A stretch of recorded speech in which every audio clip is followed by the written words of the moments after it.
오늘 본문에 보면 바리새인들, 헤롯 당, 사두개인들이 예수님에게 함정을 놓고 계략을 세워서 책 잡으려고 합니다. 사실 보통 사람 같으면 100% 넘어갑니다. 제가 아무리 생각해봐도 제가 예수님처럼 이런 질문 당하면 저는 넘어갔을 겁니다. 그럼 우리 예수님은 진리의 하나님이십니다. 지혜가 풍성하신 분이기 때문에 이런 어려운 질문에도 아주 명확하게 멋지게 해결해 나가시는 분이십니다. 사실 대제사장들과 서기관들과 장로들이 예수님께서 바로 전에 얘기했던 악한 포도원 농부 이야기가 누구를 향한 거예요? 자기들을 향한 것임을 깨닫고 예수님을 붙잡고자 했지만 무리가 두려워서 그냥 떠났습니다. 떠난 다음에 그래도 예수님을 어떻게든 체포해서 죽여야 되는데 이 생각을 가지고 있었어요. 그런데 이들이 직접 나서지 않습니다. 다른 사람을 보냅니다. 자, 오늘 13절 말씀 함께 읽겠습니다. 시작. 그들이 예수의 말씀을 책잡으려 하여 바리새인과 헤롯 당 중에서 사람을 보내매. 그들이 누굽니까? 대제사장, 서기관들, 장로들이에요. 본인들이 직접 나서지 않고 예수님의 말씀을 책잡으려고 누구를 지금 보내고 있어요? 바리새인과 헤롯 당을 보내고 있는 거예요. 이 바리새인들은 어떤 사람들입니까? 아주 율법에 충실한 사람이에요. 이 헤롯 당은 어떤 사람들입니까? 친로마적 상류층에 해당하는 이 헤롯 당들. 그래서 이 헤롯 당은 로마에 세금 바치는 거 기꺼이 오케이 하는 사람들이에요. 근데 바리새인들은 어때요? 불편한 거예요. 세금 내는 걸 못마땅하게 생각하는 사람들이에요. 그런데 여러분, 어떻게 이 정치적으로 완전히 입장이 다른 바리새인들과 헤롯 당이 뭐예요? 한편이 되었어요. 왜요? 목적이 같기 때문에. 예수님을 책잡아서 지금 체포하기 위해서 음모를 꾸미고 있는 것입니다. 공동의 적인 예수님을 체포하기 위해서 한편이 된 거예요. 정치적인 입장이 전혀 다름에도 불구하고 지금 한 통속이 되었습니다. 오늘 13절 말씀에 책잡으려, 이 단어 아그리오라는 헬라어 단어인데 이 단어에 어떤 의미 있냐면 사냥에서 덫을 놓아서 잡는 게 아그리오입니다. 다시 말해서 이 바리새인과 헤롯 당들이 지금 예수님 어떻게 하려고 해요? 덫을 놓아서 사냥하듯이 예수님을 잡으려고 하는 거예요. 그럼 덫을 놓아서 어떻게 합니까? 덫에 걸려들면 여러분 어떻게 해요? 움직이면 움직여서 막 쪼여듭니다. 죽어요, 죽어. 예수님도 지금 이 바리새인과 헤롯 당이 덫을 놓은 거예요. 이들은 아마 이렇게 생각했을 거예요. 아, 우리의 이 질문이 완벽하다. 예수님 당연히 걸려들 거야. 빠져나갈 구멍이 없어. 이런 생각으로 이들은 예수님께 질문을 던집니다. 14절 말씀 함께 읽겠습니다. 시작. 와서 이르되 선생님이여 우리가 아노니 이는 사람을 외모로 보지 않고 오직 진리로서 하나님의 도를 가르치심이니이다. 가이사에게 세금을 바치는 것이 옳으니까 옳지 아니하니까. 이들은 예수님을 선생님하고 부르면서 온갖 아부와 아첨을 떱니다. 칭찬을 합니다. 와, 예수님은 정말 참되신 분 아닙니까? 꺼리끼는 일이 없고 사람을 외모로 보지 않고 오직 진리로 하나님의 도를 가르치시는 분이 아닙니까? 이렇게 이야기합니다. 여러분 왜 그럴까요? 예수님께서 자기들이 던진 질문에 다른 소리를 못하도록 지금 붙들어 맬 생각으로 이렇게 온갖 아부와 칭찬을 하고 있는 거예요. 그러면서 이렇게 질문하는 거예요. 지금 가이사에게 세금을 바치는 것이 옳으니까 옳지 않으니까. 결국 이 유대와 로마 사이에 가장 민감한 이 세금 문제에 대해서 예수님께 질문하면서 예수님을 뭐 하고 있는 거예요? 시험하고 있는 거예요. 덫을 놓고 있는 거예요. 여기에 올무에 걸려들도록 대답하지 못하지 않을 수 있도록, 무조건 대답할 수 있도록 이렇게 덫을 놓고 있는 것입니다. 가이사에게 세금을 바칠까요? 말까요? 이 얘기를 하고 있는 것입니다. 이 당시 이 세금은 인두세를 얘기하는 거예요. 다시 말해서 로마의 지배 아래에 있는 이 유대인들은 다 세금을 한 데나리온씩 내야 돼요. 14살에서 65세까지 예외 없이 이 한 데나리온의 세금을 내야 됩니다. 이 데나리온은 로마인들이 만든 은전이에요. 인두세를 내는데 사용했어요. 그래서 바리새인들에게는 이 극도로 꺼리는 일이에요. 세금 내는 것이. 그러나 헤롯 땅은 내는 것에 대해서 별 문제가 없는 사람들입니다. 그래서 이 당시 로마 황제는 신처럼 숭배되고 있었어요. 그래서 황제에게 내는 세금은 이방 우상에게 바치는 제물과 같이 여겨질 수도 있기 때문에 바리새인들, 유대인들은 불편한 거예요. 그래서 예수님께 질문해서 예수님께서 만약에 세금 바치는 것을 반대하면 어떤 일이 일어나겠습니까? 황제에게 반역을 꾀하는 자로 고발당해서 엄청난 위협을 받게 될 거예요. 만약에 세금 내는 것을 찬성하면 어떻게 되겠습니까? 동족들이, 유대인들이 뭐라고 말하겠습니까? 이 사람은, 예수는 친로마적인 사람이다, 민족의 반역자다, 매국노다라고 돌 던질 수도 있습니다. 그래서 예수님 입장에서는 어떻게 해요? 이 세금 내는 문제를 반대할 수도 없고 찬성할 수도 없는 거예요. 그래서 이들은 질문하면서 뭐든지 한쪽을 택해봐라, 이렇게 택해도 너는 올무에 걸리는 거고 이렇게 택해도 올무에 걸리는 거다. 그래서 이들은 자신 있게 엄청나게 위선적으로 예수님을 칭찬한 다음에 이렇게 질문을 던진 것입니다. 여러분, 예수님께서 어떻게 대답하시겠습니까? 예수님은 이들의 불순한 의도를 알고 계셨습니다. 15절 말씀 함께 읽겠습니다. 시작.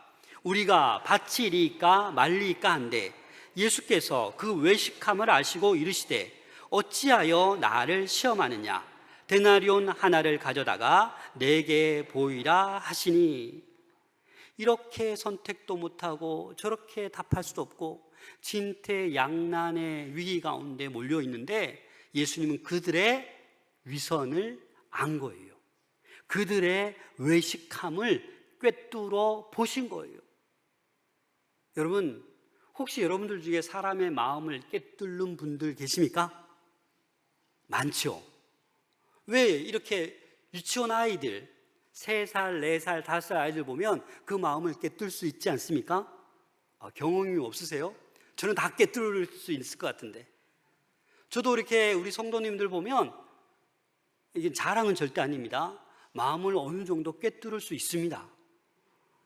이분이 되게 지금 마음이 아프구나, 지금 정말 화가 나 있구나, 지금 걱정이 많구나, 지금 너무 행복하구나, 어느 정도 마음을 조금만 얘기해봐도 꿰뚫을 수가 있습니다.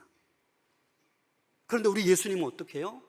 100% 저와 여러분들의 마음을 다 꿰뚫어 보시는 분이 우리 예수님이십니다. 그래서 그들의 계략적인 그 위선된 그 질문을 꿰뚫고 있는 거예요. 가이사에게 바칠까요 말까요? 그럼 뭐라고 대답해야 돼요? 바쳐라, 바치지 말라, 이렇게 대답하는 것이 아니라 왜 너희들은 나를 시험하느냐? 그들의 의도를 알고 있기 때문에 정확한 답변을 하고 계신 거예요. 어찌하여 나를 시험하느냐? 그래서 16절에 보니까 가져왔거늘 예수께서 이르시되 이 형상과 이 글이 누구의 것이냐? 이르되 가이사의 것이니이다. 아마 예수님은 이 한 데나리온도 없으셨던 것 같아요. 그죠? 그래서 한 데나리온 가져와 봐라. 가지고 왔어요. 그래서 묻는 거예요. 자, 이 한 데나리온 잘 봐라. 우리 화면 볼까요? 자, 잘 봐라. 이 형상이 누구의 것이냐? 라고 묻는 거예요. 그러니까 이들이 가이사의 것입니다. 라고 얘기하는 거예요. 이 데나리온에는 티베리우스 황제, 신의 아들이란 라틴어가 새겨져 있고, 이 티베리우스 황제가 월계관을 쓰고 있는 거예요. 그래서 이 예수님께서는 이 형상과 이 글이 누구의 것이냐? 가이사의 것입니다. 라고 대답하는 거예요. 그래서 17절에 예수님께서 이렇게 얘기합니다. 이에 예수께서 이르시되 가이사의 것은 가이사에게, 하나님의 것은 하나님께 바치라 하시니 그들이 예수께 대하여 매우 놀랍게 여기더라. 깜짝 놀라는 거예요. 멘붕이 온 거예요. 이것도 아니고 저것도 아니고 너무 놀라운 답변을 하는 거예요. 여러분, 가이사의 형상을 보고 가이사의 것은 가이사에게 돌려주라, 이들이 뭐 책략을 말할 수 있겠습니까? 돌려주라는데 어느 누구도 반대할 수 없는 그런 대답을 하신 거예요. 가이사의 것은 가이사에게. 또 뭐라고 하는 겁니까? 하나님의 것은 하나님께 바쳐라. 가이사의 것은 가이사에게 돌려주고 하나님의 것은 하나님께 돌려주라는 거예요. 근데 가이사의 뭐를 보고? 형상을 보고. 그럼 하나님의 것은 뭡니까? 그 의미를 생각해 보면 하나님의 형상을 우리는 생각해 볼 수 있습니다. 우리 창세기 1장 21절 함께 읽겠습니다. 시작. 하나님이 자기 형상 곧 하나님의 형상대로 사람을 창조하시되 남자와 여자를 창조하시고. 저와 여러분들은 어떻게 창조되었다고요? 하나님의 형상대로 창조된 사람입니다. 그게 바로 하나님의 것이에요. 저와 여러분들은 하나님의 것입니다. 내 것이 아니에요. 내 이 몸뚱아리를, 나에게 있는 재능을, 하나님이 주신 재물과 명예와 권력을 내 마음대로 사용하면 안 된다는 거예요. 왜요? 우리는 하나님의 것이에요. 하나님의 형상대로 지음 받은 거예요. 그런데 인간이 타락하잖아요. 죄를 범하여서 하나님을 떠났잖아요.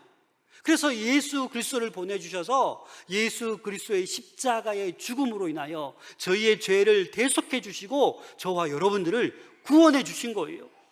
그래서 우리 남은 삶을 하나님의 것은 하나님께로, 그리고 우리 남은 삶을 어떻게 해요? 하나님께로 돌려드려야 돼요. 우리의 형상을 회복하셔야 돼요. 날마다 죄를 범하면서도, 날마다 나쁜 일을 하면서도 그렇게 살아가면 안 되고 거룩을 회복하는 저와 여러분들이 될 수 있기를 소망합니다. 하나님의 형상을 회복하셔야 됩니다. 그게 바로 하나님께 헌신하고 충성을 다하는 거예요. 바로 앞에 악한 포도원의 그 농부들 어떻게 했습니까? 주인이 3년 지나도록 안 오니까 자기 것인 양, 그렇잖아요. 품삯도 돌려줄 생각도 안 하고 오는 종들 다 때려 죽이고 자기 것으로 착각하는 거예요. 여러분, 우리는 하나님께 우리의 모든 것을 돌려드리는 삶을 살아갈 수 있기를 소망합니다. 그게 기도일 수도 있고, 그게 찬양일 수도 있고, 하나님께 저에게 주신 게 많으면 그 많은 건강으로, 지혜로, 명예로 하나님을 향해 돌려드릴 수 있어야 합니다. 그것이 바로 하나님의 주권을 인정하는 삶입니다. 저와 여러분들의 삶의 주인은 바로 하나님이십니다. 내가 아닙니다. 다른 사람이 아니라 오직 하나님이십니다. 그래서 이들의 올무의 계략은 실패로 돌아갔습니다. 하나님의 멋진 대답으로 인해서 가이사의 것은 가이사에게, 하나님의 것은 하나님께. 바리새인과 헤롯 당에 이어서 또 다른 사두개인들이 예수님 앞에 와서 부활에 관해 질문합니다. 이 부활의 문제도 아주 민감한 문제거든요. 우리 18절, 19절 함께 읽겠습니다. 시작. 부활이 없다 하는 사두개인들이 예수께 와서 물어 이르되 선생님이여, 모세가 우리에게 써주기를 어떤 사람의 형이 자식이 없어 아내를 두고 죽으면 그 동생이 그 아내를 취하여 형을 위하여 상속자를 세울지니라 하였나이다.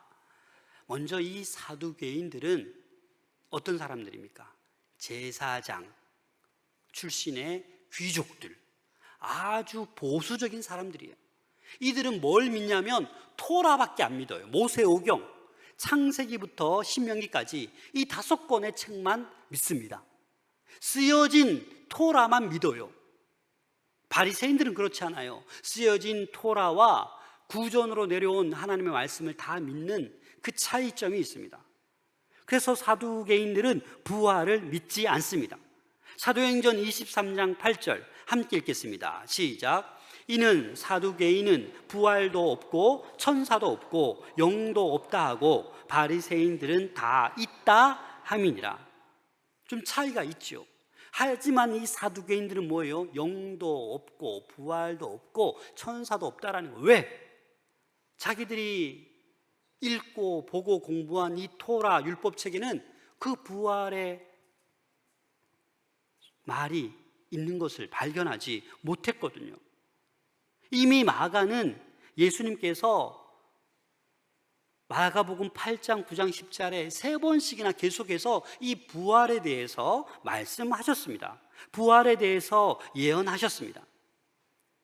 그러나 이 토라의 부활에 관한 기록이 없다고 예수님께 부활이 없음을 이 사두개인들은 지금 뭐 하고 있는 거예요? 논증을 하고 있는 거예요. 그 논증이 뭡니까? 22절 말씀 함께 읽겠습니다. 시작. 7이 다 상속자가 없었고 최후의 여자도 죽었나이다. 무슨 말입니까? 7명의 형제가 있었어요. 큰아들이 결혼했어요. 근데 자녀가 없이 죽었어요. 그럼 누가? 둘째 아들이 그 형수를 취해서 상속자를 낳아야 돼요. 그래서 둘째도 죽었어요. 그럼 누가? 셋째가. 이렇게 해서 7째까지 갔는데 7째까지 가도 상속자가 있어요, 없어요? 없어요. 그리고 이 여자도 어떻게 해요? 죽었어요 라고 얘기하는 거예요. 사실 어처구니 없는 상황을 이 사두개인들은 설정해서 예수님께 얘기하고 있습니다. 여튼 이 사두개인들의 논지는 뭡니까? 이렇게 여인 한 명에 7명의 남편이 있는데 이들이 다 부활하게 되면 이 여인의 남편은 누구냐라는 거예요. 여러분 누굽니까? 첫째입니까? 그냥 마음에 드는 제일 잘생긴 7명 중에 택하면 됩니까? 그래서 이 사두개인들은 이렇기 때문에 부활은 있으면 안 되는 거라고 얘기하는 거예요. 우리 24절 말씀 함께 읽겠습니다. 시작. 예수께서 이르시되 너희가 성경도 하나님의 능력도 알지 못함으로 오해함이 아니냐. 너희가 성경도 하나님의 능력도 알지 못하고 지금 오해하고 있는 것 같다. 이 오해함, 헬라어로 플라나오라는 단어인데 이 단어가 어떤 의미가 있냐면 속임을 당하다, 길을 잃다, 미혹당하다라는 의미가 있어요. 다시 말해서 성경을 보고 또 보고 있지만 미혹당한 거예요. 길을 잃은 거예요. 성경의 온전한 뜻을 알지 못하고 속임당하고 있다라는 것입니다. 그래서 성경도 하나님의 능력도 알지 못한다라고 예수님은 이 사두개인들을 책망하고 있는 것입니다. 25절 말씀 함께 읽겠습니다. 시작. 사람이 죽은 자 가운데서 살아날 때에는 장가도 아니가고 시집도 아니가고 하늘에 있는 천사들과 같으니라. 그래서 예수님은 그 부활에도 장가 안 간다, 시집 안 간다라는 거예요. 너희들은 다 천사들과 같다라는 거예요. 그래서 이 사두개인들은 지금 잘못된 생각을 가지고 있는 거예요. 그래서 예수님께서는 명쾌하게 너희들은 부활 때에 장가도 시집도 가지 않고 천사들과 같이 갔다라고 지금 이야기하고 있는 것입니다. 26절 말씀 함께 읽겠습니다. 시작. 죽은 자가 살아난다는 것을 말할진대 너희가 모세의 책 중 가시나무 떨기에 관한 글에 하나님께서 모세에게 이르시되 이삭의 하나님이요 야곱의 하나님이로라 하신 말씀을 읽어보지 못하였느냐. 또 책망하는 거예요. 야, 너네 못 읽어봤냐? 너네 토라 그렇게 좋아하고 그거 맨날 달달 외우고 있지 않느냐? 여러분, 성경을 많이 읽는다고 또 성경을 공부를 많이 한다고 무조건 다 이해하고 깨닫는 게 아니에요. 형식적으로 그냥 읽고 공부하면 다 이해가 안 돼요. 사실 저는 여러분들에게 이 성경책, 우리가 개역 개정을 보고 있는데 여러분들 집에 보면 또 이 개역 개정이 더 많이 있겠지만 때로는 새번역, 공동번역 또는 새한글 성경, 우리말 성경, 현대인의 성경, 쉬운 성경 너무 많죠. 그 중에 한번 서점에서 읽어보시다가 이 구절을 되게 쉽게 이런 성경책 한두 권이 필요해요. 왜냐하면 이 성경이 금방금방 이해되지 않는 단어나 어려운 문맥도 많거든요. 그래서 좀 그런 쉬운 성경책들도 좀 볼 필요가 있습니다. 큐티할 때도 막 본문을 봐도 이해가 안 되잖아요. 근데 큐티책 고단 페이지 보면 뭐가 나와 있어요? 간단한 설명이 나와 있잖아요. 그 설명을 보면 이 본문이 이런 의미구나. 그래서 큐티는 하면 할수록 하나님 말씀을 깨닫게 되고 하나님께 가까이 나갈 수 있는 거예요. 그래서 이 말씀을 대할 때 설교자도 마찬가지고 성령님의 조명이 있어야 돼요. 그냥 내 지식으로 내가 막 읽고 막 깨닫고 막 찾아보고 이게 아니라 하나님의 성령의 조명하심이 있어야 이 말씀이 더 은혜로 우리에게 이해되는 줄로 믿습니다. 그래서 27절에 이렇게 고백하고 있습니다. 함께 읽겠습니다. 시작. 하나님은 죽은 자의 하나님이 아니요 산 자의 하나님이시라 너희가 크게 오해하였도다 하시니라. 아멘. 그렇습니다. 우리 하나님은 죽은 자의 하나님이 아니라 산 자의 하나님이시다. 그래서 아브라함과 이삭과 야곱을 비롯해서 이 세상에 죽어 있는 그들이지만 지금 살아있다라는 것을 얘기하고 있는 거예요. 그래서 성경은 지금 출애굽기의 토라의 부활을 지금 이야기하고 있는 것입니다. 그래서 저와 여러분들은 이 부활에 대한 소망을 가지고 살아가야 되는 줄로 믿습니다. 이 부활의 소망이 있는 사람은 어떠한 아픔과 역경과 두려움 속에서도 능히 이겨낼 수 있습니다. 두려워하지 않을 수 있습니다. 왜냐하면 하나님의 능력과 하나님의 사랑을 확신하기 때문입니다. 그래서 우리에게 이 부활 사랑이 없으면 늘 두려운 거예요. 늘 아프면, 늘 내 몸이 위험하면, 죽음이 다가오면 그냥 쩔쩔매는 거예요. 하지만 이 부활 신앙을 소유한 사람은 아파도 괜찮다. 오히려 주님이 날 불러가셔도 더 좋다 라는 믿음으로 이 세상에 굴하지 아니하고 담대히 살아갈 수 있는 것입니다. 사랑하는 여러분, 하나님은 먼저 예수 그리스도를 다시 살리셨어요. 부활시키셨어요. 그게 부활의 첫 열매로 삼으셨어요. 그래서 우리도 예수님처럼 부활에 참여하는 자가 다 되었음을 믿으시길 바랍니다.